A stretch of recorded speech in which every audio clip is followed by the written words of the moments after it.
Aleluia, glória a Deus, bendito seja o nome do Senhor. Meus irmãos, a paz do Senhor.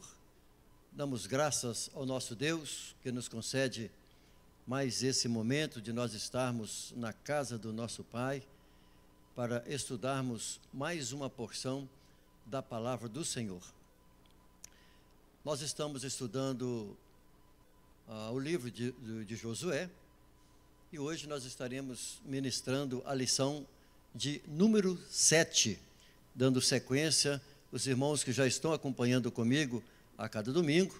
Então, estão acompanhando aí, e hoje nós vamos estar lidando no capítulo 6 do livro de Josué. Se você puder, abra também a sua Bíblia e nós vamos usar o capítulo 6 do livro de Josué. O tema da nossa aula de hoje é derrotando o primeiro inimigo. Esse é o nosso tema para a nossa aula de hoje, derrotando o primeiro inimigo. O nosso texto bíblico para a leitura nossa hoje está em Josué, no capítulo 6, e nós vamos ler do verso 1 ao verso de número 10. Na verdade, esse capítulo tem 27 versículos, mas por causa do nosso tempo, aqui, nós vamos ler apenas os primeiros 10 versículos, e aí, como eu sempre tenho falado nas minhas aulas, é bom que os irmãos leiam, e principalmente antecipadamente, o texto, para que os irmãos estejam inteirados do conteúdo que nós estaríamos ministrando a cada aula. Então, nosso assunto hoje será o enfoque do capítulo 6, mas nós vamos ler aqui do versículo 1 ao versículo de número 10. Diz assim a palavra do Senhor. Vou ler na versão que nós temos na tela, e fica mais fácil para que os irmãos possam acompanhar comigo o texto. Diz assim a palavra do Senhor. Ora, Jericó cerrou-se e estava cerrada por causa dos filhos de Israel. Nenhum saía nem entrava. Então disse o Senhor a Josué: olha, tenho dado na tua mão a Jericó, e ao seu rei, e aos seus valentes e valorosos. Vós, pois, todos os homens de guerra, rodeareis a cidade, cercando a cidade uma vez. Assim fareis por 6 dias. E 7 sacerdotes levarão 7 buzinas de chifre de carneiro diante da arca. E no 7º dia rodeareis a cidade 7 vezes, e os sacerdotes tocarão as buzinas. E será que, tocando-se longamente a buzina de chifre de carneiro, ouvindo vós o sonido da buzina, todo o povo gritará com grande grita, e o muro da cidade cairá abaixo, e o povo subirá nele, cada qual em frente de si. Então chamou Josué, filho de Num, os sacerdotes, e disse-lhes: levai a arca do concerto, e 7 sacerdotes levem 7 buzinas de chifre de carneiro diante da arca do Senhor. E disse ao povo: passai e rodeai a cidade, e quem estiver armado, passe adiante da arca do Senhor. E assim foi como Josué dissera ao povo, que os 7 sacerdotes, levando as 7 buzinas de chifre de carneiro diante do Senhor, passaram e tocaram as buzinas, e a arca do concerto do Senhor os seguia. E os armados iam adiante dos sacerdotes, que tocavam as buzinas, e a retaguarda seguia após a arca, andando e tocando as buzinas. Porém, ao povo, Josué tinha dado ordem, dizendo: não gritareis, nem fareis ouvir a vossa voz, nem sairá palavra alguma da vossa boca, até ao dia que eu vos diga: gritai, então gritareis. Esse texto é um texto conhecido, a passagem do episódio, a passagem da história de Jericó é muito conhecida. Existem filmes a respeito desse episódio. As histórias que nós contamos, né, para as crianças, os hinos que são apresentados pelos departamentos infantil. É uma história muito conhecida, a história da queda dos muros de Jericó. E o nosso objetivo da nossa aula de hoje será entender que em algum momento da nossa trajetória terrena, só entender isso, entender que em algum momento da nossa trajetória terrena, enfrentaremos alguns inimigos, mas no Senhor somos mais que vencedores. Então, esse é o objetivo geral da nossa aula de hoje. Bem, irmãos, aí você tem o título, e esse título está dizendo o quê? Por que Deus mandou matar? Por que eu vou falar sobre isso um pouco? E eu comentei isso em aula minha anterior, de que eu iria falar a respeito desse tema. Por que Deus mandou matar? A Bíblia, nesses textos que nós vamos estudar, não há essa explicação. Mas esses questionamentos, eles são comuns. As pessoas estão sempre questionando. Esse assunto, na verdade, ele é um assunto complexo, eu diria complexo, para o homem moderno, porém o homem natural. Porque a pessoa que já teve e tem o novo nascimento, essa pessoa, há uma diferença dessa pessoa em relação ao homem natural. Porque a pessoa que tem o novo nascimento, ele é uma pessoa espiritual. E as pessoas espirituais entendem as coisas espirituais, compreendem as coisas de Deus. Mas o homem natural, certas coisas do agir de Deus não são compreendidas pelas pessoas.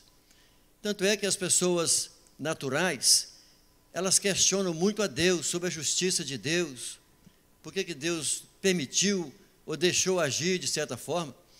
E há pessoas que chegam a dizer que não acreditam na possibilidade da existência de Deus, porque se existisse essas coisas, elas não iriam acontecer. Por isso que muitas pessoas, ao ler o Antigo Testamento, acham bastante complexo, bastante complicado esse assunto, porque Deus mandou matar, e nós encontramos as passagens de maneira bem clara, Deus ordenando a morte de pessoas, e mesmo de mulheres, de crianças. Nós encontramos essas passagens no Antigo Testamento. E elas são claras nos livros que nós estudamos, no livro de Números, principalmente nos finais do livro de Números. Isso já começou a acontecer ainda no governo, nos últimos dias de Moisés, e principalmente agora, quando nós iremos estudar a partir do capítulo 6 de Josué, nós vamos encontrar agora sempre as guerras daqui para frente, as tomadas das cidades, dos reis que governavam e dominavam Canaã. Então, daqui para frente, no livro de Josué, nós vamos encontrar só essas coisas. Vamos deparar também no livro de Juízes. Tanto é que o período do livro de Juízes durou por 330 anos. Nós vamos encontrar todo esse período, Deus, né, ordenando a morte daquela população, daquelas pessoas ali em Canaã. Então, as pessoas que não estudam a palavra de Deus, o homem natural, ele tem dificuldade de compreender isso. A gente entende que ele tem dificuldade de compreender isso. E é claro que o meu tempo também hoje aqui, eu não vou ministrar um seminário, um tema específico sobre isso. Mas eu preciso falar um pouco, antes de eu adentrar sobre a tomada de Jericó e as outras aulas seguintes, que nós vamos falar sobre também a guerra na cidade de Ai e outras mais para frente. Então eu preciso disso, um preâmbulo, para que sirva de base para nossas aulas seguintes. Então, a primeira coisa que eu quero colocar aqui, e lembrando que eu não vou exaurir o tema aqui, espero que para alguns sim, talvez outros vão continuar ainda em dúvida, mas eu não tenho tanto tempo para abordar disso. É claro que isso é um tema específico para ser tratado com maior tempo. O primeiro passo que nós vamos colocar é exatamente analisar as coisas aqui do ponto de vista cultural. Por que isso? Porque nós precisamos levar a nossa mente, nós estamos no século 21, somos ocidentais, de uma cultura ocidental, somos pessoas que vivemos já, vamos dizer assim, numa fase de civilização humana, com todo o avanço da ciência, da tecnologia. Então nós precisamos de pensar um pouco nas questões culturais, e levar a nossa mente lá atrás, há milhares de anos atrás, lembrando que hoje nós vivemos num mundo democrático, onde as pessoas têm liberdade de expressão. Lembre-se que as pessoas hoje podem processar um pai, podem processar a mãe. As pessoas hoje podem processar e buscar um impeachment, de um ministro, de um presidente da República. Tudo isso pelo fato de nós vivemos hoje numa cultura, num modo vivendi totalmente democrático. Eu estou falando do mundo ocidental, claro. Quando você vai para o mundo Oriente Médio, e lá é muito diferente. O Oriente, pensando em outros países lá, não é como o nosso. Então, vamos tentar levar a nossa mente, retroagir o nosso tempo, a nossa mente, e tentar viver como se nós estivéssemos vivendo alguns anos atrás. Então, primeiro aqui nós vamos falar da questão cultural. E quando nós falamos de cultura, a gente está falando de quê? Dos costumes dos povos. Estamos falando do quê? Do idioma, da alimentação, da religião. Então, se nós vamos falar da cultura, hoje é uma.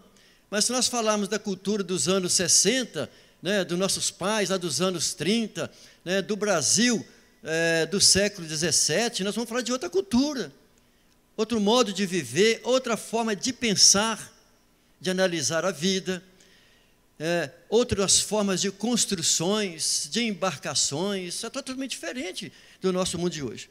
Então nós precisamos entender que há coisas, existem coisas que são bizarras para nós, mas para outros não são bizarras. Quando nós analisamos certas formas das pessoas viverem no mundo antigo, parece ser bizarro para nós.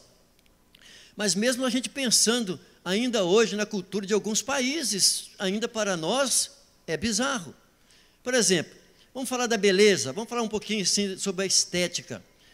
Há pouco tempo, nós podemos colocar aí, na nossa cultura brasileira, ou mesmo na cultura europeia, que a gente... Mas a cultura da beleza feminina mudou por completo. Se você analisar a cultura, por exemplo, o que eles pensavam na beleza das construções do passado, não tem nada a ver com a estrutura das construções do mundo de hoje.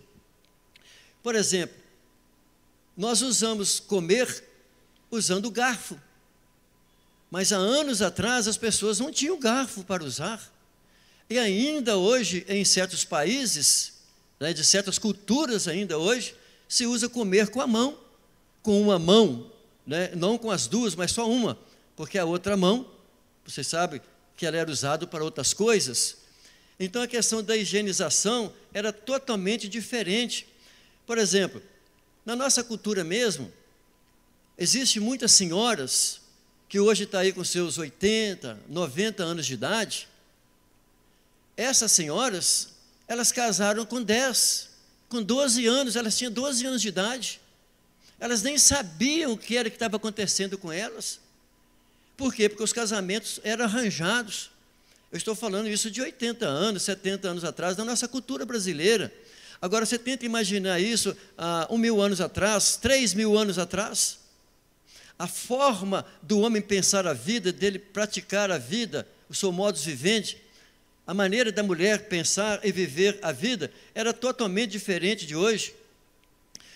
Olha, para as pessoas do mundo moderno, as crianças, os adolescentes de hoje, eles aprenderam que não se deve matar animais. Mas no meu tempo, ainda adolescente, se saía para fazer caçadas. Tinha-se espingardas para matar pardais, passarinhos. Hoje, se você falar isso com uma criança, com um adolescente, ele vai dizer assim, mas papai, você fez isso? Eu tinha coragem de fazer isso? Eu estou dizendo isso por quê? Porque as culturas mudam. A forma de pensar modifica.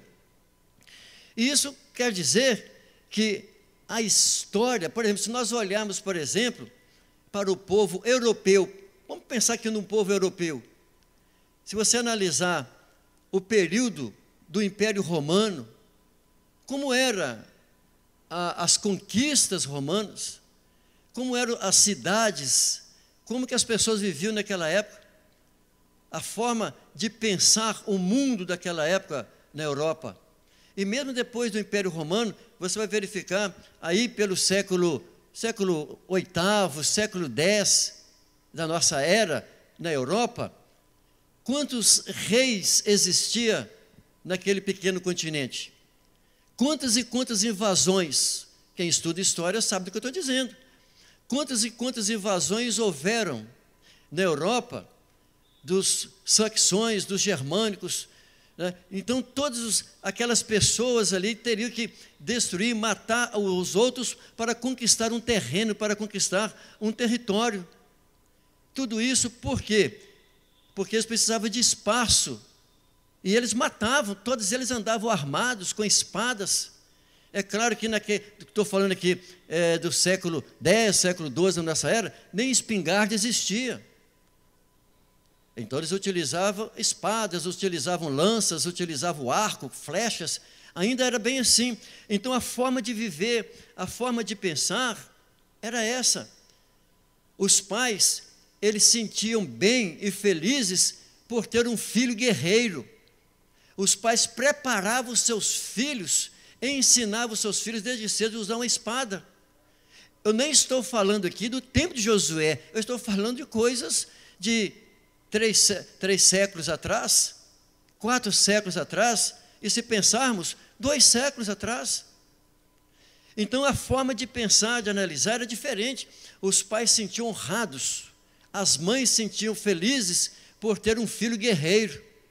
Porque se o filho morresse lá, se ela cria em algum Deus, ela tinha uma interpretação dada pela religião daquela época, o que aconteceria com seu filho. Ele sentiria a ausência do filho? Sentiria, mas uma coisa era certa, tinha a cultura da guerra, crescia-se dentro desse ambiente, era totalmente diferente de hoje. Então, por isso, que a gente precisa falar um pouquinho da cultura, para a gente levar a nossa mente lá atrás e tentar viver um pouco daquilo que as pessoas viveram no seu tempo, no tempo deles. Porque imagina se aquelas pessoas viessem hoje no nosso mundo de hoje. Eles iriam assustar demasiadamente? Muito. Outro exemplo que eu posso dar aqui, de questão cultural, até mesmo da nossa denominação, Assembleia de Deus. Quando da fundação da nossa denominação, ou há 40 anos atrás, nós sabemos muito bem que jamais uma pessoa usaria uma televisão, o contexto, a ideia que se tinha pelo aparelho ou pelo rádio. Hoje se enxerga de outra forma. Então, o que é isso? Nós estamos falando de cultura. Agora, já que esses episódios acontecidos no Antigo Testamento, e quando nós lemos os textos de que o fato de Deus ordenar mortes e pena de mortes, o Antigo Testamento é bem claro sobre a pena de morte. Dependendo das coisas que a pessoa fizesse, ela teria que sofrer a pena de morte. Teria que ter pelo menos 2 testemunhas. E essa pessoa teria que morrer. Estava lá a pena de morte.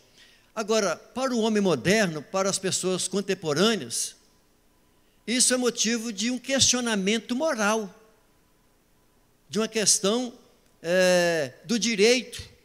Mas, quando nós olhamos para o Pentateuco, nós vamos verificar no Pentateuco as leis, né, de Moisés.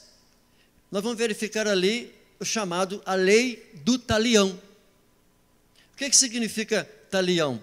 Talião significa igual ou proporcional. A lei do talião é aquela chamada olho por olho, dente por dente. Essa lei foi criada por um babilônico, Hammurabi, cerca de 1700 anos antes de Cristo. Era o que se aplicava na época, para o mundo da época. E qual que era o propósito da lei do talião, olho por olho? Talvez as pessoas hoje não interpretam, não sabem por quê. É porque a proposta da lei do talião era criar um limite para evitar o crime sequencial, por causa da vingança. Olha, se uma pessoa matava um, o outro queria vingar a morte dele, ia vingando a morte dele, do outro, e essas mortes, essas sentenças de morte não paravam. Então, a lei do talião foi exatamente para cessar, para criar um limite nas mortes. Para quê? Para que a pessoa, ao vingar, teria que fazer uma vingança justa naquele tempo. E essa vingança justa teria que ser o quê? Sem exageros. Ou seja, se alguém matasse um parente, aquele parente poderia apenas matar mais um, porque essa era a lei do talião, ou seja, proporcional. E nós vamos encontrar essa lei também no Antigo Testamento, lá no Pentateuco, não somente para essas questões, mas outros detalhes para o tempo dos israelitas naquele tempo. Então, nós vamos encontrar no livro de Levítico a pena de morte. O quê? Se um homem deitar-se com outro homem, era abominação diante dos olhos do Senhor. O que Deus falou? Tem que colocar a pessoa lá fora do arraial, e porque houve testemunhas, então tem que matar essa pessoa. Quem é que deu a ordem? Deus. Está escrito na palavra do Senhor. Isso significa também, nós vamos lembrar de quê? De Sodoma e Gomorra.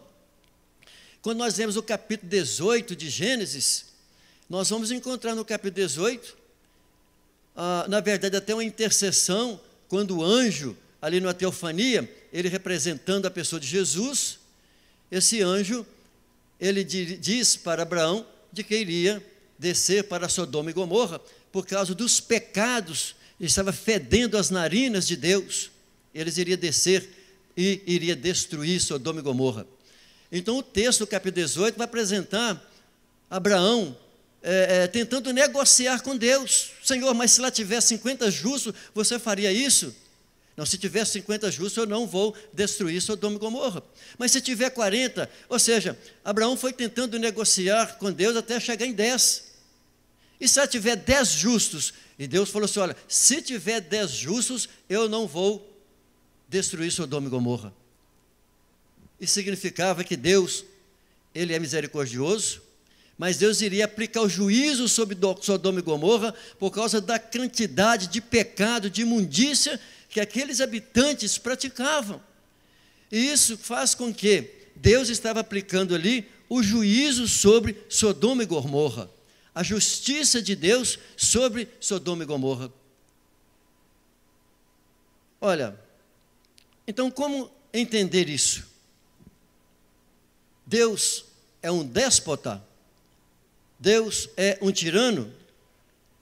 Eu sei que as pessoas, como eu disse no início da minha aula, eu não sei, talvez você está chegando agora e está ligando agora, está com o YouTube comigo nesse momento e está me ouvindo a partir de agora.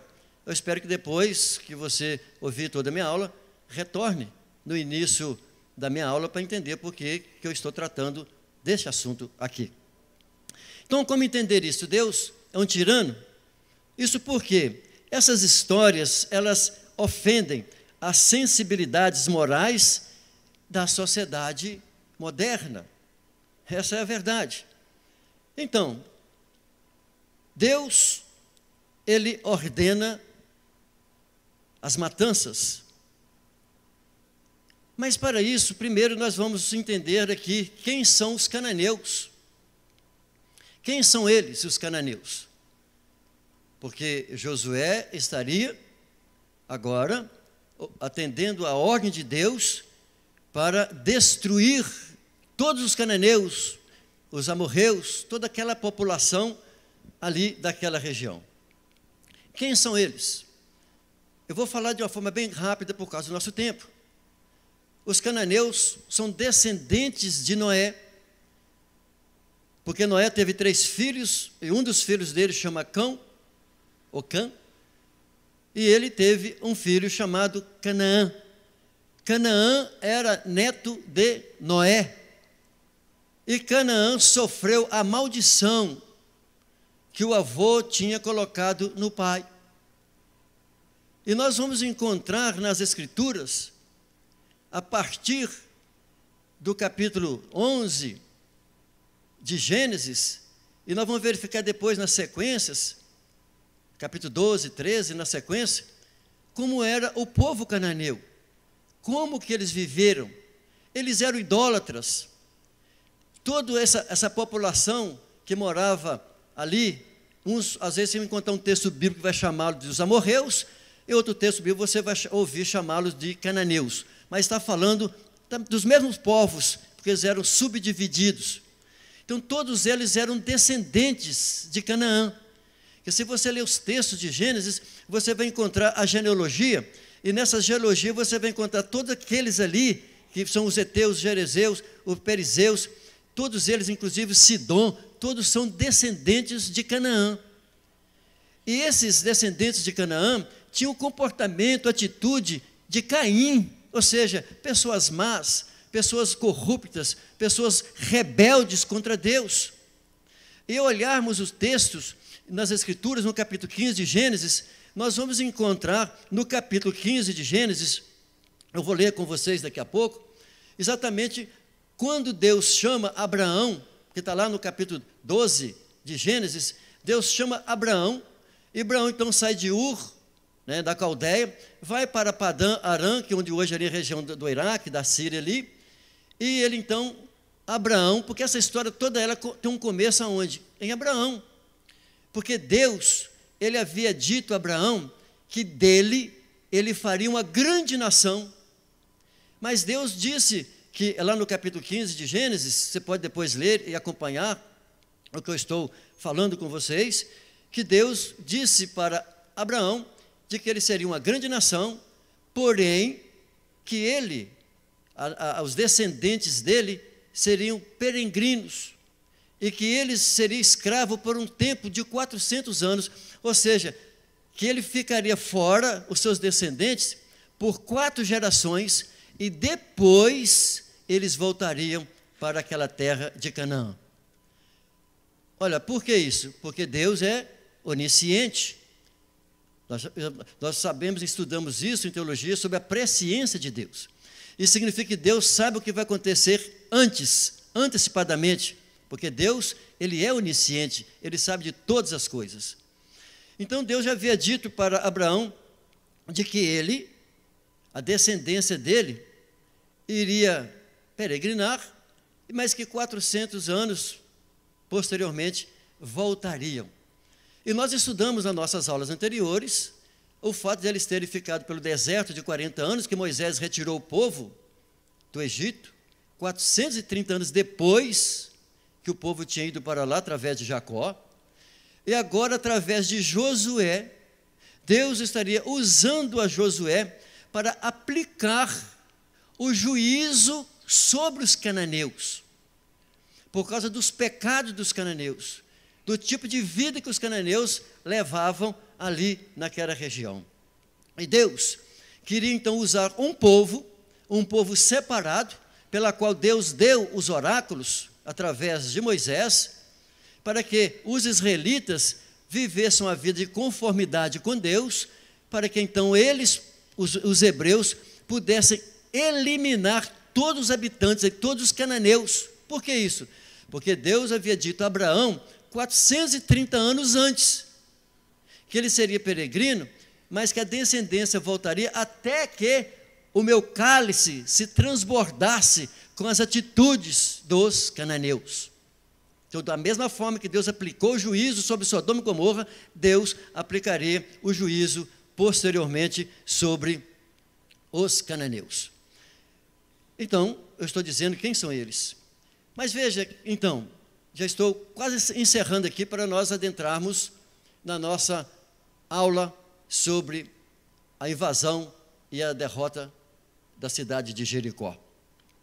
Mas vejamos, Deus é santo. Deus é o Criador de todas as coisas. Deus é soberano, Ele tem poder sobre todas as coisas. Então nós vamos entender que Deus, Ele não dá ordem a si mesmo. Ele não tem deveres morais para cumprir, por Ele ser santo, por Ele ser perfeito, soberano, Criador de todas as coisas. Então Deus, Ele não tem deveres morais para cumprir. Quem tem deveres morais para cumprir é o ser humano. Ele não está sujeito às mesmas obrigações morais que eu e você.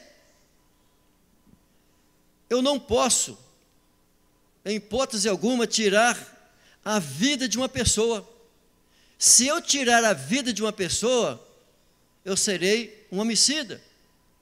Mas Deus não tem essa proibição. Não tem essa proibição para Deus. Ele pode dar a vida, Ele pode tomar a vida segundo a sua escolha.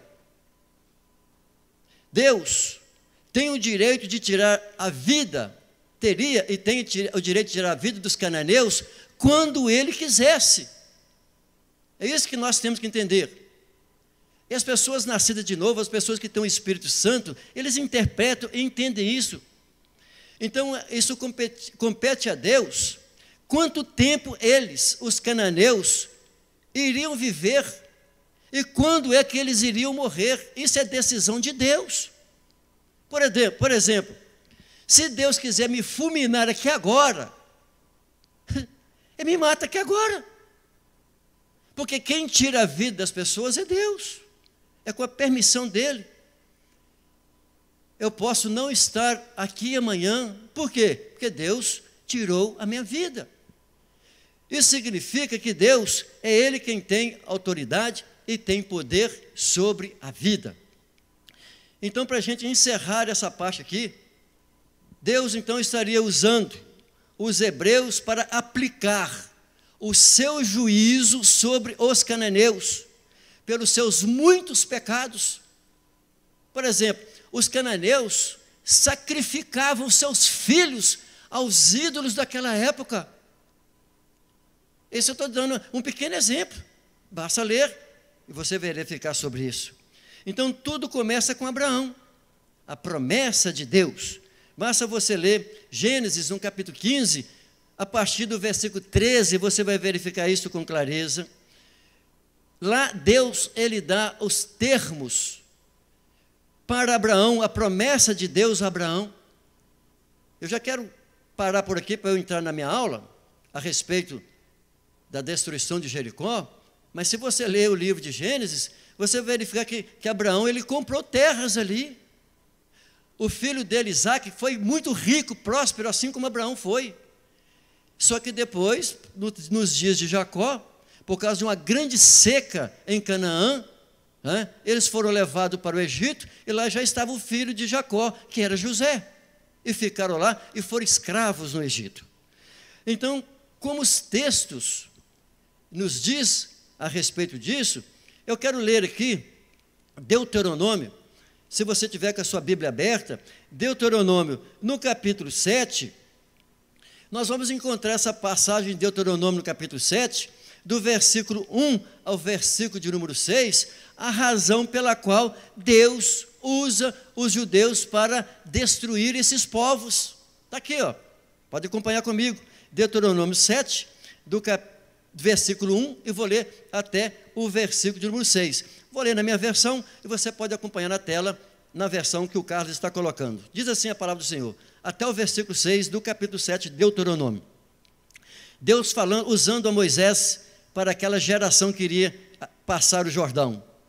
Quando o Senhor teu Deus te houver introduzido na terra, a qual passas a possuir, e tiver lançado diante de ti muitas nações, os heteus, os gigarceus, os amorreus, os cananeus, os fariseus, os heveus, os jebuseus, 7 nações mais numerosas e mais poderosas do que tu.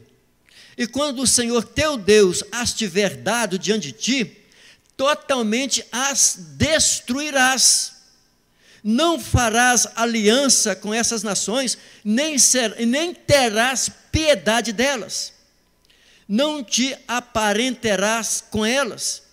Não darás tuas filhas a seus filhos, e não tomarás suas filhas para teus filhos, pois elas afastariam o teu filho de mim, para servir a outros deuses, e a ira do Senhor se acenderia contra vós, e vos destruiria rapidamente. Porém, assim lhes fareis. Olha a palavra do Senhor. Derrubareis os seus altares, quebrareis as suas colunas, cortareis os seus bosques sagrados e queimareis no fogo as suas imagens de escultura. Olha o versículo 6. Pois tu és um povo santo ao Senhor teu Deus. O Senhor teu Deus te escolheu para que fosses o seu povo próprio, de todos os povos que há sobre a terra. Mas se nós formos para o capítulo 9, o versículo 5 do capítulo 9, vai tirar uma dúvida, porque muitas pessoas chegam a dizer assim, então os hebreus, os judeus são queridinhos do papai, né? Eles são queridinhos do papai, né? Os judeus são bonzinhos então? Claro que não. Eu vou ler Deuteronômio 9, vou ler só o versículo 5 por causa do nosso tempo, mas vamos lá, Carlos, 9:5 de Deuteronômio. O que é que Deus está falando? Não é por causa da tua justiça. Ó, Deus está falando com quem? Com eles, os judeus. Não é por causa da tua justiça e nem pela retidão do teu coração que entras a possuir a sua terra, mas pela impiedade dessas nações, o Senhor teu Deus as expulsa diante de ti, e para confirmar a palavra do Senhor teu Deus, que jurou teus pais, Abraão, Isaque e Jacó. Então, os hebreus não eram bonzinhos, eles não tinham uma vida espiritual, de intimidade com Deus, mas Deus escolheu a eles, para que eles então exterminassem ali. Por quê? Porque Deus estaria usando essa nação, que posteriormente viria Jesus, o Filho de Deus. Então isso significa o quê? Que eles, os judeus, foram, sim, uma nação usada por Deus para limpar, para tirar aqueles povos dali, que estava vivendo naquelas situações de pecado diante de Deus, e Deus então iria extirpar, retirar todos aqueles povos, para que os judeus pudessem ocupar toda aquela região, e os judeus tornar-se o quê? Um povo pela qual seria modelo para todas as outras nações, e foi isso que Deus havia dito a Abraão. Então, eu estou agora fechando aqui utilizei esse tempo até agora, que me parece que 35 minutos, na tentativa de explicar por que Deus mandou matar.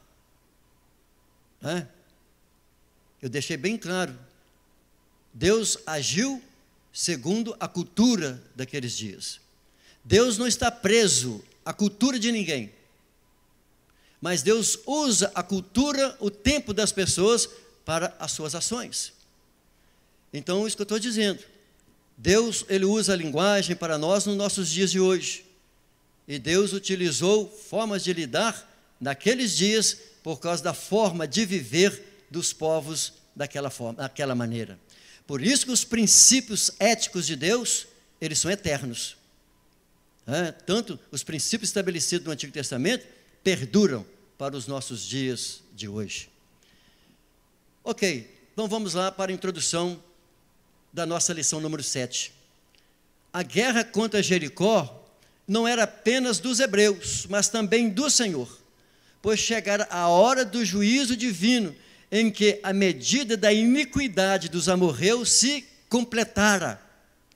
Jericó era uma fortaleza com as suas altas e fortes muralhas, e tornavam, de forma humana, praticamente indestrutível, seria impossível, através das forças bélicas daquele tempo, destruir as muralhas de Jericó. Então, os seus habitantes, eles se sentiam seguros, jamais as pessoas poderiam, daquela época, destruir Jericó. Só que Deus entregou a Josué aquela cidade e que ele iria conquistá-la. Então vejamos, a nossa aula terá 3 tópicos. O primeiro tópico, vamos tratar a primeira batalha dos hebreus na terra prometida. Segundo ponto, a estratégia de Deus para a batalha de Jericó. Terceiro, Deus se mostra forte com os que confiam nele. Muito bem, no nosso primeiro ponto, então, nós vamos tratar sobre a primeira batalha dos hebreus na terra prometida. Jericó, eu já até falei isso em aula passada, Jericó era uma cidade forte. Por quê? Porque ela tinha a estrutura de uma cidade-estado. Ou seja, as cidades-estados daquela época, até mesmo no período, vamos dizer assim, ainda até o século XV, do nosso tempo, a cidade-estado tinha o quê? Ela tinha o seu rei, porque por isso que lá no Antigo Testamento nós vamos encontrar várias cidades, cada uma delas tinha o seu rei, tinha o seu exército, tinha toda a sua cultura, ela tinha a estrutura própria dela. E segundo os estudiosos em arqueologia, dizem que essa cidade-estado de Jericó tinha uma área cerca de 32 quilômetros. E o nosso comentarista também da lição fala sobre isso. Mas eu fiz uma pesquisa mais profunda e não consigo concordar com esse comentarista, com essa medida tão grande, porque 32 quilômetros quadrados é muita coisa. Eu tive fazendo uma análise e acompanhando pelo Google, 32 quilômetros vai daqui no NAC, praticamente daqui no NAC, e na direção de Caratinga, praticamente daqui no Iapu. Então você imagina a nossa cidade de Patinga, tendo um raio de 32 quilômetros quadrados, é muita coisa. Então, tenta imaginar a nossa cidade de Patinga, você fazer muros ao redor da nossa cidade. Não vai dar isso ao quadrado. Então, isso significa que outros estudiosos chegavam a dizer que a cidade de Jericó, naquele tempo, tinha cerca de 6 quilômetros de circunferência. Outros chegam a dizer que não passava de 1 quilômetro de circunferência. Então, eu não sei. Os arqueólogos têm estudado, têm trabalhado nisso, mas eu sei que as escrituras dizem, e também, hoje existe comprovação da cidade antiga de Jericó, as escavações, porque existe uma outra construída ao lado, a moderna, mas Jericó, o tamanho dela, nós temos que pensar que todas aquelas cidades naquele tempo era o quê? Existiam as suas muralhas, e o texto dos estudiosos que nós encontramos, ela tinha cerca de 9 metros de altura por 6 de largura, ou seja, os muros da cidade tinham 9 metros de altura por 6 de espessura. Então você imagina que dava para andar carros em cima desse muro e também existir moradas lá em cima. Então, na verdade, a cidade ela estava muito protegida, muito bem protegida. A muralha era muito forte.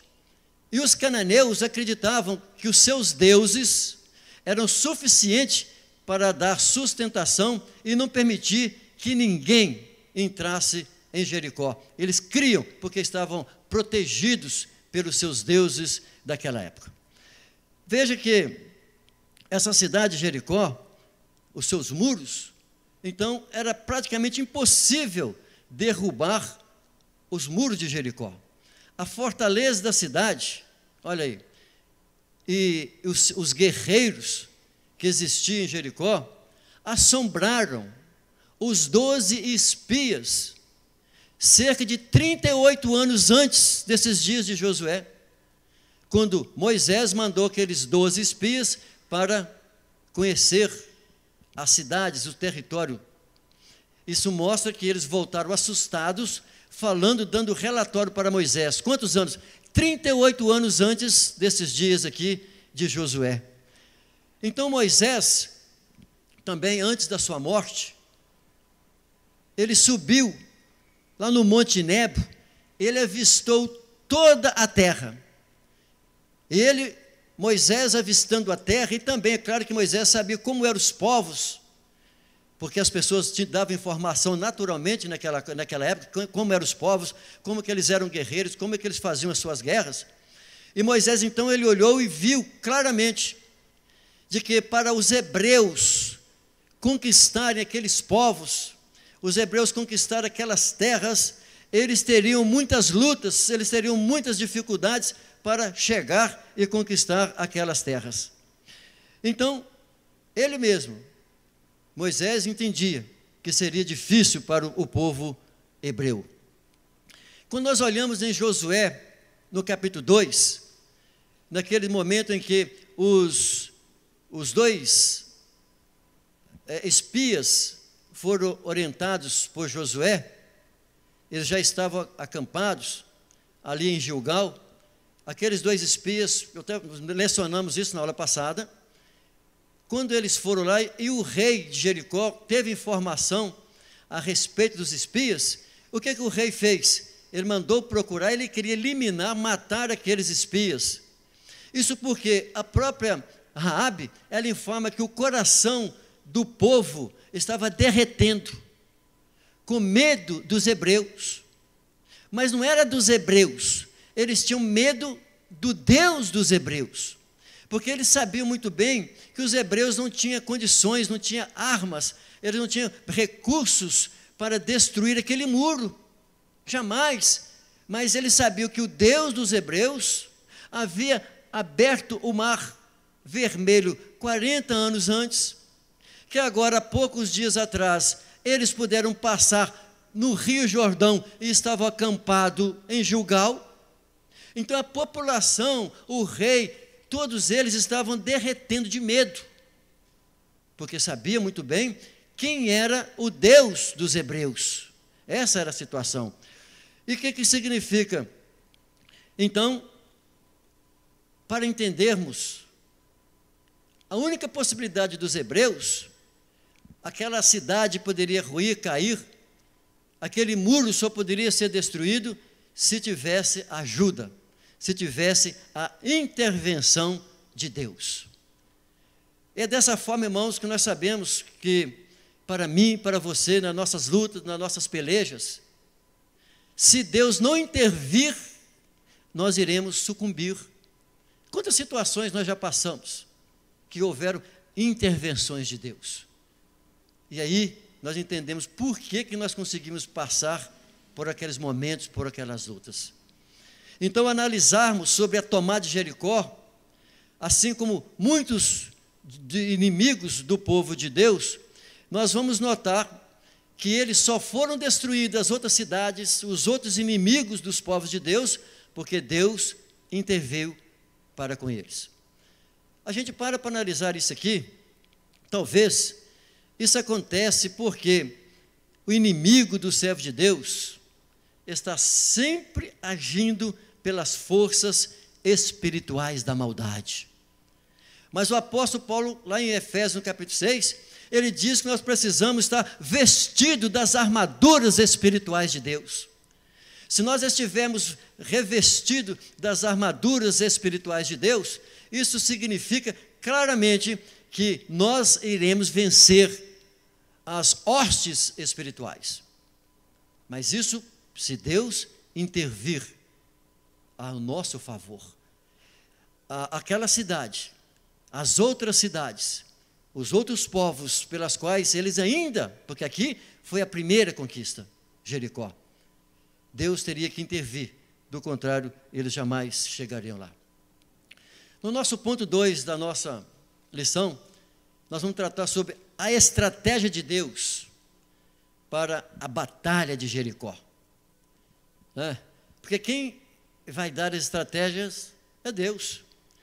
Nós vamos ver aqui que a primeira coisa que acontece aqui são dois aspectos que nós vamos ver aqui. O corte dos suprimentos do inimigo, e o segundo aspecto que nós vamos analisar aqui, a manutenção do ânimo da tropa. Então, a primeira coisa que nós vamos verificar aqui é que os hebreus, eles conseguiram enfraquecer Jericó. Isto porque eles acamparam próximo de Jericó. O texto nos diz que existia 40 mil homens de guerra.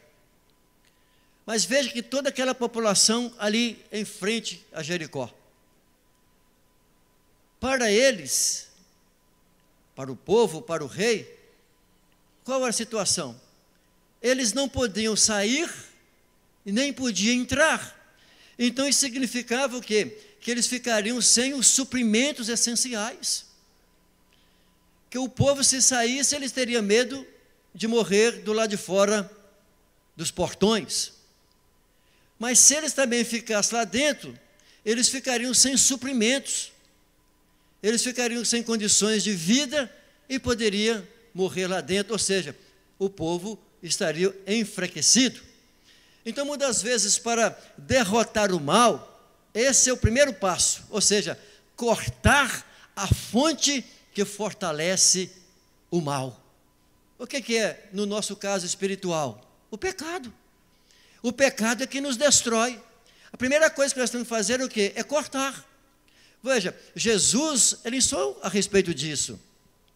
O Senhor Jesus disse o seguinte: se alguma coisa, ele usou, é claro, a metáfora, uma figura de linguagem, se alguma coisa nos impede de entrar nos céus, por exemplo, se o meu olho me impede a entrar nos céus, o que Jesus falou? Arranque o olho, porque é melhor eu entrar no céu com o olho do que ir com os dois para o inferno. Da mesma forma, é a questão dos meus pés.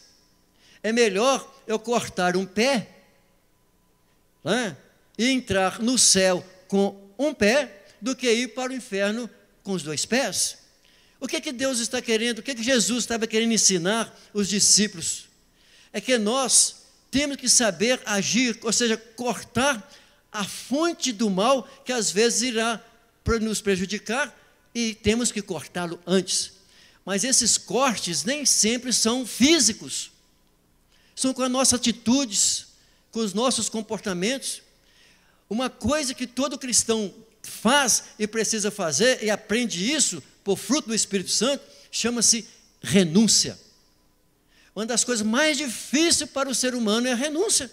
E Jesus disse para nós, para os seus discípulos, que nós precisamos renunciar a nós mesmos, e cada um levar a sua cruz. Renunciar a cada um. Negue-se a si mesmo. Negar a nós não é tão simples. Renunciar à vida aqui, as coisas que agradam a nossa carne, a nossa natureza, não é tão simples.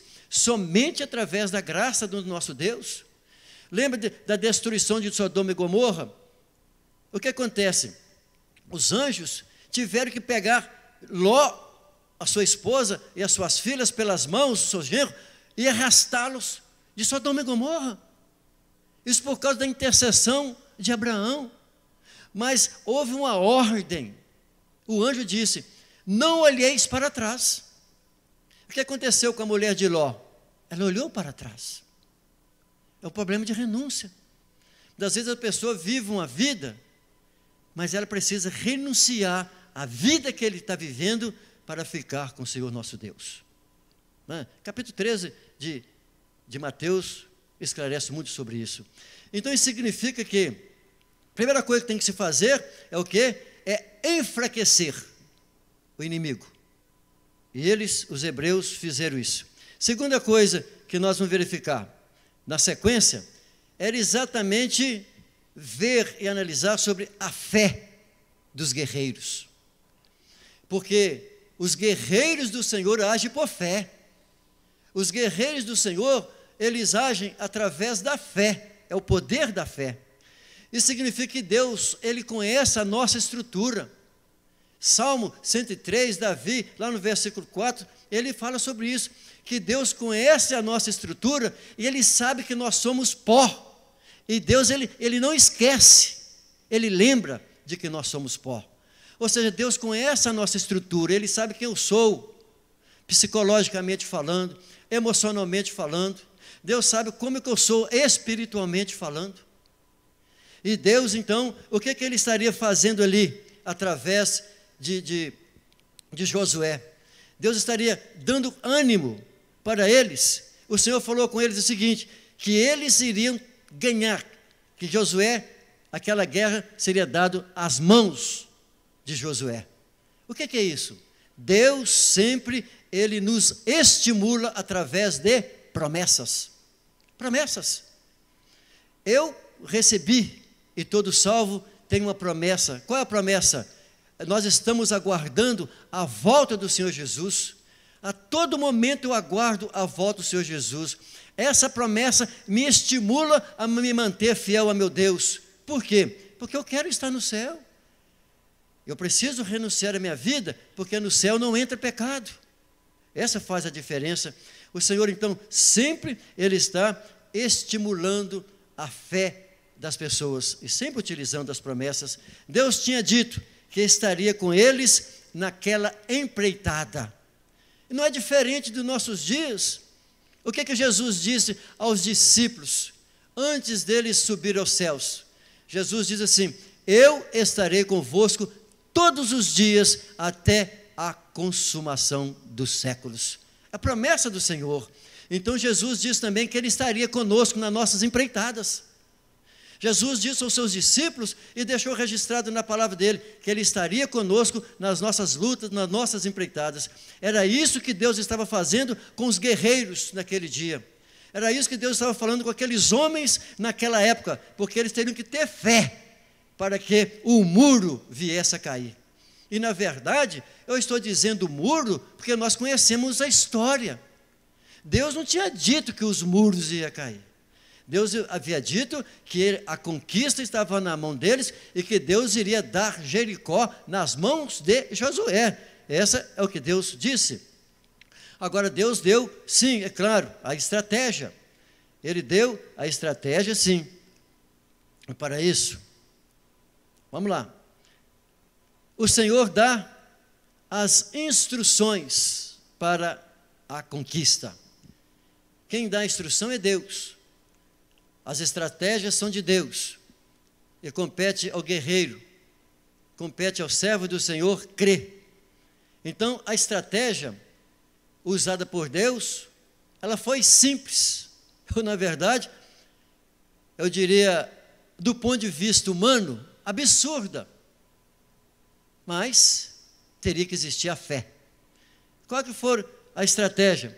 A estratégia que Deus diz é o seguinte: os homens armados sairiam marchando à frente, seguido por 7 sacerdotes com buzinas de chifre de carneiro. Mas teria que lembrar do detalhe: a arca estaria indo após. Veja que eles teriam que rodear a cidade por 6 dias, uma vez por dia. O texto do capítulo 6 de Josué é claro de que Josué levantava pela madrugada, ele saía pela madrugada, com toda essa comitiva, com todas essas pessoas, fazia todo dia, começava pela manhã e voltava para o acampamento. Todos os dias, durante 6 dias, praticando e fazendo esse ritual. Rodeava a cidade por 6 dias, uma vez por dia. Então, eu quero só colocar aqui, antes de dar sequência, de que as coisas de Deus para nós não são tão simplinhas assim. Exige esforço físico nosso. Exige. Olha, uma época, estive pensando a respeito de Jesus, o nascimento de Jesus. Dos pais, terrenos de Jesus, de Maria e José. Que nós sabemos que Jesus é Deus, e Jesus é eterno. Ele existia antes de José e Maria. Apenas o ventre de Maria foi emprestado para a obra do Espírito Santo, e Jesus foi gerado por obra do Espírito Santo no ventre de Maria. Mas o que eu fico observando, as dificuldades que José e Maria tiveram. Isso para nascer o Filho de Deus. O deslocamento deles para ir para o recenseamento, para provar, para comprovar as profecias da cidade aonde ele iria nascer, em Belém, Efrata. Depois nós vamos encontrar o fato de Herodes haver tentado matar as crianças de 2 anos abaixo. O anjo fala com José para que ele vá para o Egito, para levar a criança Jesus. Olha as lutas, dificuldades de José e Maria, para fazer o percurso naquela época, até o Egito. E depois o anjo fala com ele: vocês podem voltar, porque Herodes havia morrido. Aí retorna os pais de Jesus. Eu só estou citando isso para entender uma coisa, que a vida cristã não é simples, não. Ela é simples por uma questão de fé. Mas, olha, ao olhar para o que Deus exigiu dos guerreiros, de Josué, dos sacerdotes, e o que eles teriam que fazer, eles teriam que apenas cumprir a ordem de Deus. Deus disse: cumpra, pratique. Tudo isso eles fizeram. Isso mostra que, se nós ouvirmos a voz do Senhor nosso Deus, às vezes vamos ter luta, vamos ter dificuldades, mas nós chegaremos lá e vamos vencer em nome de Jesus. Então, no 7º dia, eles contornariam a cidade por 7 vezes. Olha aí. 6 dias ele faria uma volta apenas. No 7º dia eles teriam que fazer 7 voltas.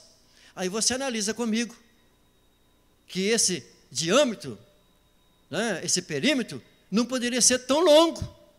Como é que esse povo poderia fazer essas voltas 7 vezes em um dia só? Então, só observarmos que o tamanho não era tão grande assim. Então aqui o Senhor, Ele dá as instruções. Olha aí, ó. O que nós vamos colocar com isso? Há momentos inexplicáveis na caminhada do crente. Há momentos que são complexos para nós. Aquele desfile, aquela comitiva, deixaria os habitantes de Jericó apreensivos, todos aqueles dias acontecendo aquilo, e eles lá dentro. Deixaria aqueles povos, alguns deles, curiosos. O que vai acontecer? O que eles vão fazer? Mas também existia lá aqueles que são zombadores, escarnecedores. Também existiam essas pessoas lá dentro. Isso durou 7 dias. Mas Deus, Ele ensinava o seu povo a controlar a ansiedade. Deus está sempre dando alguma aula para a gente. O que o apóstolo Pedro fala? Lançai sobre Ele toda a vossa ansiedade, porque Ele tem cuidado de vós. Então Deus estava usando os guerreiros, usando Josué, usando todo o povo daquela época a controlar a sua ansiedade, a ter um coração paciente, né? Um coração confiante do que Deus iria realizar, do que Deus iria fazer. Os hebreus deveriam estar o que? Atentos e fiéis ao comando do Senhor. E aqui nós vamos então encerrar com o nosso terceiro ponto, aonde Deus se mostra forte para os que confiam nele. Nós vamos encerrar aqui. Deus, ele se mostra forte. Agora hoje, nós temos fatos históricos de como Deus é forte e poderoso. Os hebreus naqueles dias de Josué, também, eles tinham experiências e fatos, episódios do grande poder de Deus. E Deus, ele quer se mostrar, e se mostrava, ele se mostra o seu poder. Aqui nós vamos verificar então o quê? O momento de fé. Sem fé é impossível agradar a Deus. Veja que nos versículos que nós lemos, Josué, ele tinha dito, ele havia dito, é o versículo 10, ele tinha dado uma ordem. A ordem de Josué está até aqui no texto. Não gritareis, nem fareis ouvir a sua voz, quer dizer, tinha que ficar caladinho. Sabe por quê? Por causa do murmúrio. Olha quantos problemas que os judeus tiveram pelo deserto por causa do murmúrio, dos pecados da murmuração. Se tem uma coisa que abomina a Deus, é as murmurações. Josué, então, precavendo, ele como líder, conhecendo o seu povo, ele disse, não fareis ouvir a sua voz, nem sairá palavra alguma da sua boca, até o dia que eu vos diga, grita! Então, ou seja, na hora certa, todos em uma só voz iriam gritar. O que nós vamos entendendo? Deus, em sua longanimidade, meus irmãos, ele estava oferecendo oportunidade para que os idólatras de Jericó se arrependessem. Enquanto aquele período de dias, eles ali tocando buzina, passando ao redor dos muros, os habitantes poderiam ser favorecidos pela longanimidade de Deus. É só a gente lembrar o que Deus fez através de Jonas. Nínive destruía, os assírios destruíram, acabava com os judeus ali do norte de Israel, e Deus usou Jonas para que ele fosse lá em Nínive e pregasse o arrependimento. É a longanimidade de Deus com um povo que era inimigo do povo de Deus nos dias de Jonas. Mas aqui da mesma forma nós entendemos a longanimidade de Deus. Ele estava oferecendo uma oportunidade para que os idólatras de Jericó se arrependessem dos seus pecados. Ou seja, Jericó teve a sua última chance e o povo de Jericó perdeu a última chance que eles tinham. A cidade tinha então seus muros colossais, impossíveis de serem destruídos humanamente. Mas, no 7º dia, rodearam a cidade 7 vezes. Os sacerdotes tocaram as buzinas longamente. E quando eles fizeram isso na última volta, Josué deu a ordem. E quando Josué deu a ordem e disse ao povo, grita! Então começou aquela gritaria, aquele alarido, o povo gritava e foi gritando, o povo ia gritando, gritando. E quando o povo gritava, atendendo a ordem de Josué, os muros caíram abaixo. De acordo com a orientação de Josué, na hora que os muros tombaram, caíram e vieram por terra, o povo então subiu sobre os muros e entrou à cidade, e cada um, aonde ele estava em frente ao muro, ele entrava. Aí assim, eles tomaram aquela cidade. Ou seja, não existiam armas naquela época que pudesse destruí-la, mas através do poder de Deus. porque a única coisa que o povo fez foi tocar a buzina através dos sacerdotes, e o povo, com alarido, com grito, os muros poderosos, entre aspas, tombaram, caíram. E as Escrituras nos diz claramente de que a cidade foi destruída e somente Raabe foi salva por causa das promessas dadas pelos espias anteriores. A Bíblia diz claramente no capítulo 6, todos os moradores foram mortos e a cidade foi queimada a fogo. Todos os habitantes de Jericó, homens, mulheres, crianças, adolescentes, todos foram mortos e colocaram fogo na cidade e a cidade foi destruída. Era o juízo de Deus sobre aquela cidade cheia de pecado, cheia de devassidão, junto com a sua cultura demoníaca e mundana.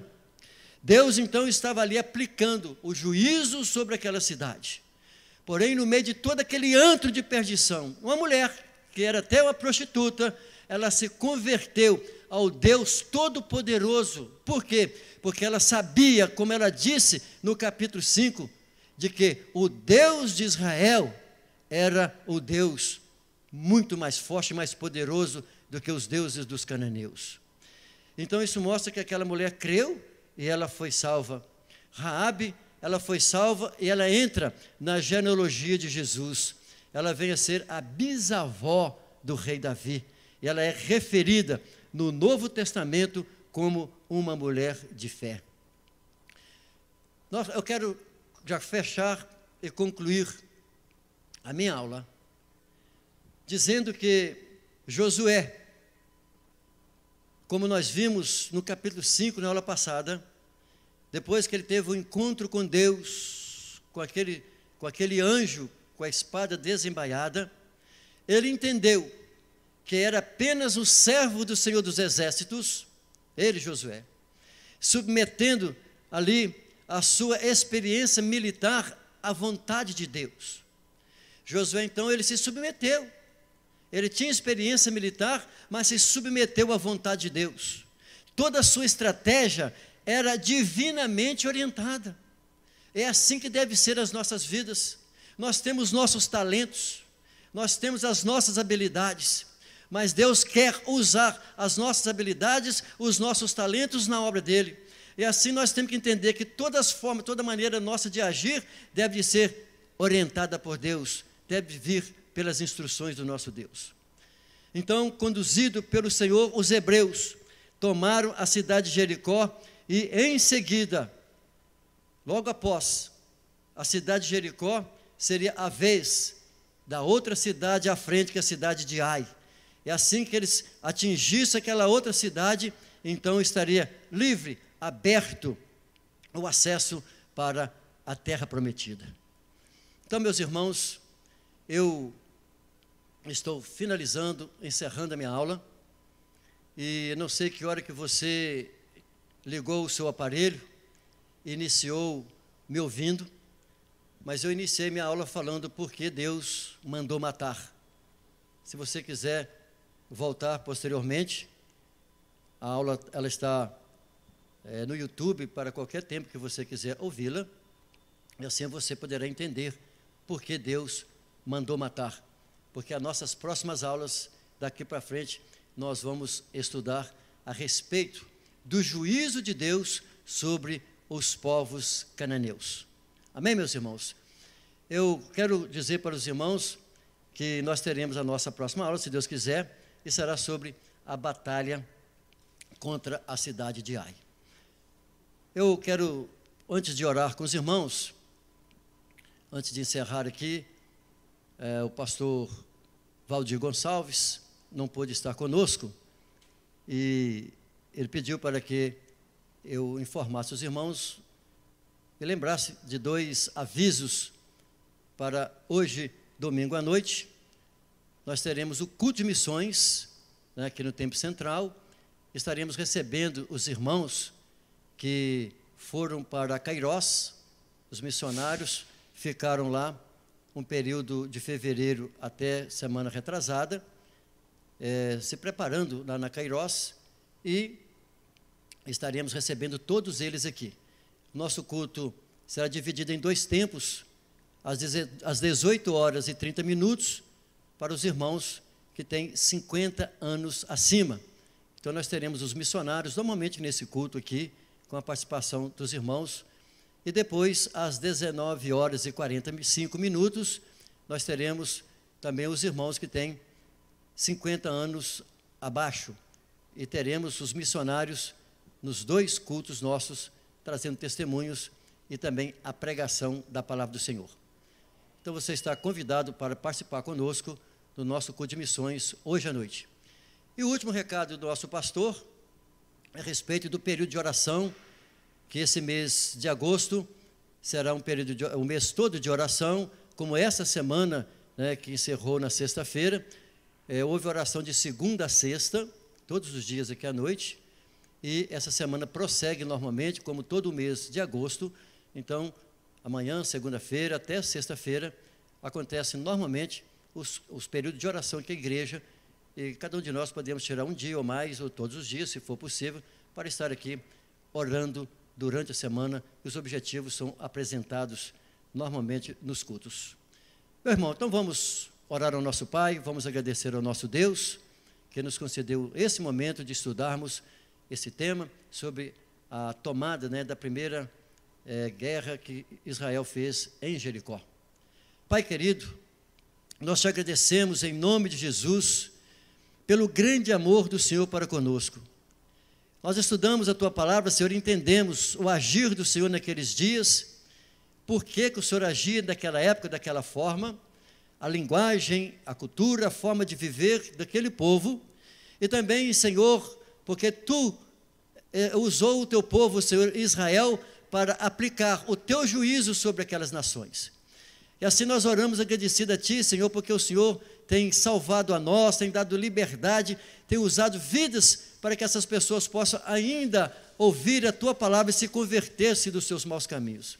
Ó Pai, nós queremos Te louvar e Te agradecer por essa hora, e Te louvamos em nome de Jesus, pelo grande amor do Senhor derramado na vida daquelas pessoas, na oportunidade que eles tiveram naquela época, e também ainda a oportunidade que nós temos para arrepender dos nossos pecados e buscar a salvação na pessoa do Teu Filho Jesus.